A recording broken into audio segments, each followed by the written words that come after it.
सबक नंबर 9 अपनी मदद आपकी मश्की सवालात। सवाल नंबर 1 है, दर्ज झैल नसर पारी को फहम के साथ पढ़कर दिए गए सवालात के जवाबात दें। पैराग्राफ ये है, इसे आप रीड कर लें। सवालात की तरफ चलते हैं। दूसरों पर भरोसा करने का क्या नतीजा निकलता है? आदमी जिस कदर दूसरों पर भरोसा करता जाता है, वो अपनी भलाई और अपनी तरक्की का भरोसा गवर्नमेंट ही पर क्यों ना करे। ये अमर बदयही और लाभदी है कि वो इसी कदर बेमदद और बेइज्जत होता जाता है। अगला सवाल है, ये अमर बदयही और लाभदी है, इस जुमले का तबसरा करना है। ये अमर बदयही और लाभदी है से मुराद ये है, ये एक वाजिया और नाकाबिले तरदीद हकीकत है। ये जुमला इस बात पर जोर देने के लिए इस्तेमाल होता है कि कोई चीज इतनी वाजिया और यकीनी है कि इसमें कोई शक नहीं हो सकता। अगला सवाल है, एशिया की कौमें अपनी तरक्की का जरिया किसे समझती रही हैं? जवाब इसका ये है कि एशिया की तमाम कौमें यही समझती रही हैं कि अच्छा बादशाह ही राया की तरक्की और खुशहाली या खुशी का जरिया होता है। यूरोप के लोग अपनी तरक्की का जरिया किसे लिखते हैं? यूरोप के लोग जो एशिया के लोगों से ज्यादा तरक्की कर गए थे, ये समझते थे कि एक उम्दा इंतजाम कौम की इज्जत और भलाई और खुशहाली और तरक्की का जरिया है, वह वो इंतजाम बाहमी कौम के रस्म रिवाज का हो या गवर्नमेंट का। आखिरी सवाल ये है कि इस नसर पारी में मुसन्निफ ने क्या पैगाम दिया? इस नसर पारी में मुसन्निफ ने ये पैगाम दिया है कि जो इंसान दूसरों पर भरोसा करता है वो हमेशा जिल्लत का शिकार होता है और बाकी लोगों से पीछे रह जाता है। एशिया की कौमें इसलिए तनज़्ज़ुली का शिकार हैं क्योंकि वो अपने से ज्यादा अपने हुक्मरानों पर भरोसा करती हैं। इसलिए हमें चाहिए कि हम खुद इत्मीनान बने। सवाल नंबर 2 है, मौलवी अब्दुल हक और सर सैयद अहमद की लिखी हुई दर्ज झैल इबारत को पढ़ें और मुसन्निफीन के तर्ज तहरीर को शनाख्त करें। आदमी जिस कदर के दूसरों पर भरोसा करता है, इसी सबक का पैराग्राफ है, इसका जवाब देख लेते हैं। तर्ज तहरीर हमने लिखना है, सर सैयद का कमाल ये है कि उन्होंने उर्दू जुबान को एक नया असलूब अता किया और ये इन्हीं की काविशों का नतीजा है। एक सदी से कलील अरसे में उर्दू अदब कहीं का कहीं पहुंच गया। सर सैयद की तमाम तहरीरें बेसाख्तगी और बेतकल्फी का हसीन इम्तिजाज है। वो अपनी तहरीरों में लफ्जों की खूबसूरती, फिक्रों की हमआहंगी, लासानी कवायद की पाबंदी का कोई ख्याल नहीं रखते। उन्होंने दूसरे लिखने वालों को बताया कि नसर में हर तरह की मज़ामीन खुश उसलूबी से बयान किए जा सकते हैं। उर्दू में सर सैयद के जमाने से अफादियत और मकसदियत अदब के लिए जरूरी करार दी गई है। ये सर सैयद की तहरीर की सबसे नुमायां खूबी है। जुबान की सादगी और बयान की सलासत ने उनकी तहरीरों को अवाम में मकबूल करवाने में अहम किरदार अदा किया, जिससे वो अपने मिशन में कामयाब हुए। इनके यहाँ तहरीर पर मकसदियत हावी है, चनाचे उन्होंने इस मकसद के हसूल के लिए तमसीली अंदाज भी इख्तियार किया है। इख्तिसार और जामियत भी सर सैयद के अफकार की एक नुमायां खूबी है। वो छोटे छोटे जुमलों और फिक्रों से बड़ा काम लेते हैं। बकौल मौलवी अब्दुल हक, सर सैयद ने उर्दू अदब के कालिब में नई रूह फूंकी और उर्दू अदब में एक इनकलाब बर्पा कर दिया। उसने जुबान को पस्ती से निकाला, बयान में सादगी की कुव्वत पैदा की और संजीदा मज़ामीन का ढोल डाला। सर सैयद अहमद खान की नसर निगारी की नुमायां खसूसियात दर्ज झैल हैं, इनफरादियत, बेसाख्तगी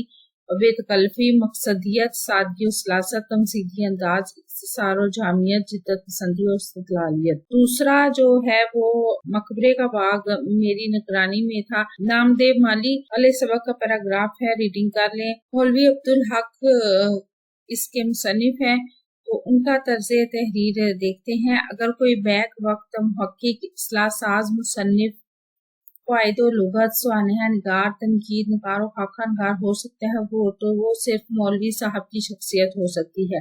आपने उर्दू की खिदमत को अपना नस्बुल-ऐन बना लिया और अपनी तमाम तवानाइयां इस ज़बान की तरक्की और तरोईज के लिए वक्फ कर दी, इसलिए बाबा उर्दू का खिताब पाने के मुस्तहिक करार पाए। आप दिबिस्ताने सर सैयद के महकते फूल हैं, इसीलिए आपका तर्ज निगारिश भी मकसदियत, इस्लाह और खलूस की चाशनी से माला माल है। इसीलिए आपका तर्ज निगारिश सहल पसंदी की मिसाल बन गया। डॉक्टर सैयद अब्दुल्ला कहते हैं कि यहाँ वो शख्स है जिसके किरदार और ज़हनी साख्त की तश्कील में सर सैयद के कौलो फेल ने सबसे ज्यादा हिस्सा लिया है। मौलवी अब्दुल हक सर सैयद के अफकार से भी मुतासिर थे और उन्होंने इनके असरात को शऊरी तौर पर महसूस भी किया। यही वजह है कि उनके असलूब बयान में सर सैयद के रंग तहरीर का हसीन इम्तिजाज नजर आता है। हाली और सैयद अहमद खान की तरह मौलवी अब्दुल हक के अफकार में सबसे ज्यादा अहमियत अकल पसंदी को हासिल है। वो इस्तिदलाल की रोशनी में बाल की खाल निकालने का फन खूब जानते हैं। इनके इस्तिदलाल के आगे इनकी मुखालफीन भी बेबस नजर आते हैं। इनकी तहरीरें मंतकी एतबार से मरबूत और मजबूत हैं। सवाल नंबर 3, रोजमर्रा मुहावरा। रोजमर्रा किसे कहते हैं? अहले ज़बान की बातचीत जो वो रोजमर्रा जिंदगी में हम बोलते हैं, रोजमर्रा कहलाता है।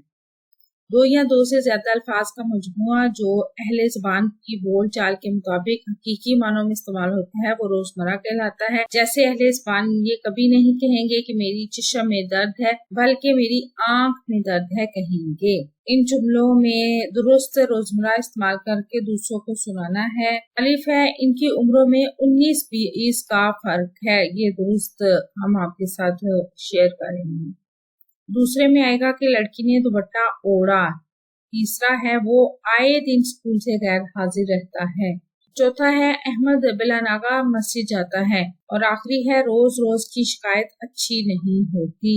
मुहावरा किसे कहते हैं? जब कोई कलाम अपने लग़वी मानी की बजाय मजाजी मानी देता है तो इसे मुहावरा कहते हैं। जैसे पानी पीना मुहावरा नहीं है, बल्कि लहू पीना, गुस्सा पीना, आंसू पीना वगैरह मुहावरे हैं। दर्जे झैल गलत मुहावरे को दुरुस्त करके लिखना है और उनके जुमले इस तरह तहरीर करने हैं कि उनका मफ़हूम वाज़िह हो जाए। चांद से बातें करना, आसमान से बातें करना। केटू की चोटी आसमान से बातें करती है, ये गलत मुहावरे हैं जो में दिए गए हैं, ये दुरुस्त मुहावरे हैं।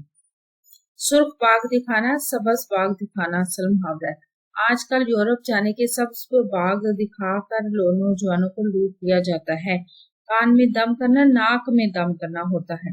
बच्चों के शोर ने तो नाक में दम कर रखा है। गर्दन का हार होना, गले का हार होना होता है। वो अफसर के गले का हार बन गया है कि इसे छोड़ता ही नहीं। पिंजरों के तोते उड़ना, हाथों के तोते उड़ना। भाई के हादसे की खबर सुनकर उसके हाथों के तोते उड़ गए। होश खता होना, ओसान खता होना है। सड़क पर पुलिस की नाकाबंदी देखकर दहशत गर्दों के ओसान खता हो गए। सवाल नंबर 4 है तखलीस। तखलीस का मतलब होता है कि किसी तवील इबारत को इख्तिसार के साथ इस तरह लिखा जाए कि इसका कोई अहम नुक्ता छूटने ना पाए। और तखलीस की तवालत आमतौर पर असली इबारत से कम यानी 1/3 होती है। तखलीस में असल इबारत के उसलूब को कायम रखना गैर जरूरी होता है। इसे अपने अंदाज से और अपने अल्फाज में लिखना चाहिए। असल इबारत में दी गई मालूमात और वाक़यात की तरतीब भी बरकरार रखनी चाहिए। तलखीस के दौरान असल इबारत के अहम नुकात में तरमीम, इजाफा, कमी या बेशी नहीं की जा सकती। अगर इबारत मुख्तलिफ पैराग्राफों पर मुश्तमिल हो तो तलखीस एक ही पैरे में लिखी जाएगी। तलखीस में तवील जुमलों की बजाय मुख्तसर जुमले लिखे जाते हैं। दर्जे झैल इबारत की तलखीस करनी है। उद की राजधानी जब फैजाबाद से लखनऊ मुंतकिल हुई। ये पैराग्राफ है, रीडिंग कर लें। हम तलखीस की तरफ चलते हैं। जब उद का दारुल हुकूमत फैजाबाद से लखनऊ मुंतकिल हुआ तो इस दौर में मशहूर शोरा जिनमें मीर तकी मीर, इंशा उल्लाह खान, इंशा जुरत और मुसफ़ी भी लखनऊ मुंतकिल हो गए। मीर अनीस पहले ही आ चुके थे। इन शोरा की आमद से बादशाहों, उमरा, अहले इल्म की महफिलें शेरो सुखन से गूंज उठी। नासिक, आतिश, वजीर और सबा जैसे शोरा और इनके शागिर्दों ने भी उर्दू अदब को अपनी तख्लीकात से माला माल किया। ये इसकी तलखीस है। सवाल नंबर 5 है सबक अपनी मदद आपके दरमियान से ली गई दर्जे झैल इबारत को एक तालिबे इल्म दुरुस्त तलफ़्फ़ुज़ से अदा करे जब बाकी तुलबा पूरे सबक के मरकजी नुक्ते या तसव्वुर तक रसाई हासिल करके सबाक को समझते हुए मुकम्मल मौजू को अपने अल्फाज में बयान करें। इबारत ये है, रीडिंग इसकी कर लें। जवाब की तरफ चलते हैं। इस पैराग्राफ में मुसन्निफ कहना ये चाहते हैं कि अगर हम चाहते हैं कि हम एक उम्दा और मोअज़्ज़ज़ कौम बने तो हमें इस बात पर भी गौर करना होगा कि हमारा जो तालीमी निज़ाम है, हमारी जो गुफ्तगू है, रहन सहन का और हमारी जो तफरीहात हैं इस किस्म की हैं कि हमारी आने वाली नस्ल में अखलाकियात के मेयार और उनकी आदत और तौर में तब्दीली हो सके और उनमें सच्चाई और नेकी का जज्बा पैदा हो। सवाल नंबर 6 है इसम, फेल, हरफ की पहचान और निशानदही। ये हम कई दफा कर चुके हैं। اس کا جو سوال ہے وہ انہوں نے یہ لکھا ہے کہ درجہ ذیل عبارت میں اسم فعل اور حروف کی نشاندہی کریں۔ عبارت ہے کہ شاہد نے اپنے بھائی کو نصیحت کرتے ہوئے کہا کہ اگر تم زندگی میں کامیابی حاصل کرنا چاہتے ہو تو تمہیں سخت محنت کرنا ہوگی، دنیا میں محنت ہی کامیابی کی کنجی ہے۔ اس میں سے ہم نے اسم فعل اور حروف کو الگ کرنے ہیں۔ اس میں جو اسم ہے وہ شاہد ہے، فعل ہے نصیحت، کامیابی، سخت اور محنت، حرف جو ہے وہ ہے نے، ہو، اگر، کے۔ ویڈیو کیسی لگی چینل ضرور سبسکرائب کریں، ویڈیوز کو لائک اور شیئر کیجیے، کمنٹ کر کے بتائیں مزید کون سی ویڈیوز دیکھنا چاہتے ہیں۔ اپنا اور اپنے پیاروں پر ڈھیر سارا خیال رکھیے۔ اللہ حافظ۔